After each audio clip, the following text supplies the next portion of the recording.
Furyion here, and I have another new thing to talk about. Now, I've always been an advocate for damage, DPS, and glass cannons, but I've also always said if there's a defensive option that's good enough, you should take it.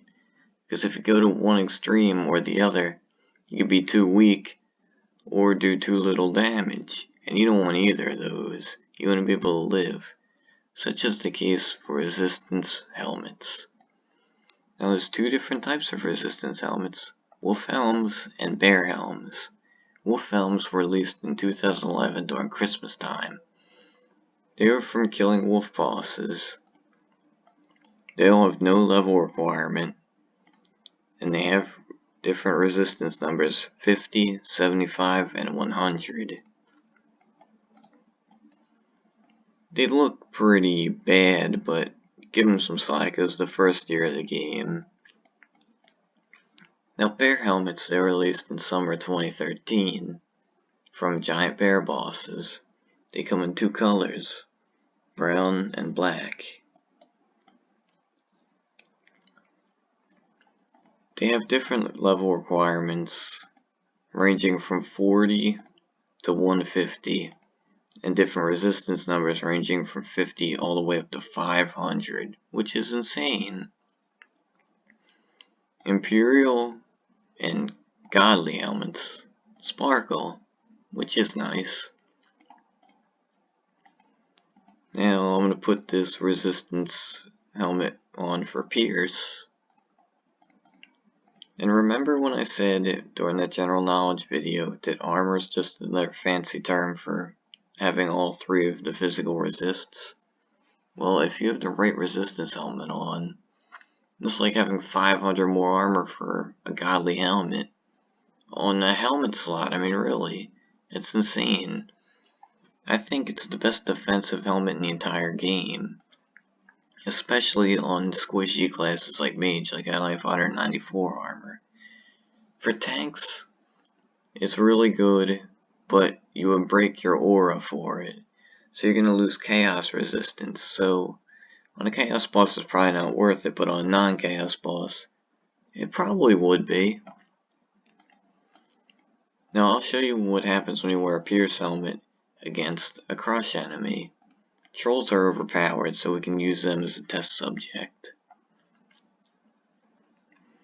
See, 1050 damage, 373.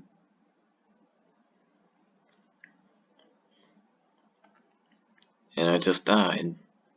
And I can see that helmet did nothing for me. Now you can see what happens when I put on the resist crush helmet of 500. Just wait for my health to regen a little bit. Now watch this. 730, 275, 274, 378.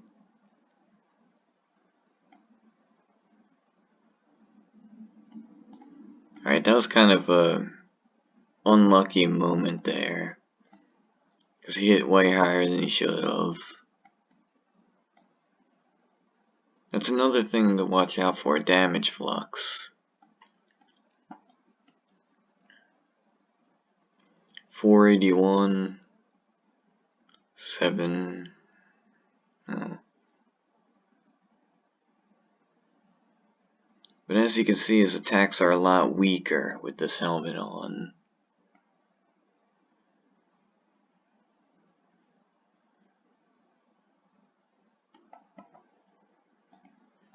Now you will have to switch your helmets depending on what enemy you face.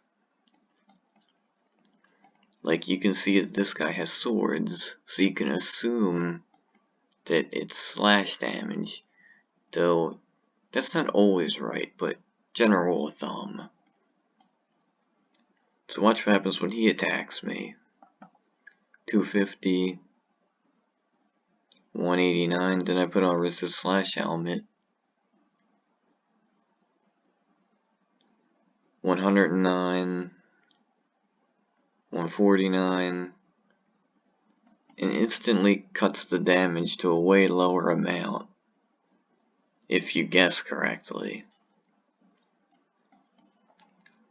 Some areas entirely are one type of damage, like the Morty Cave is only crush damage, so you can use that for a serious advantage. Well, that's about all for this one, and I'm not sure if these helmets can be dropped still. I don't think they're part of Legacy, but I don't know for sure. But they're always a rare spawn before that, so maybe they still can be. Well, let me know what you think about them. I'm curious to know. And I'll see you later.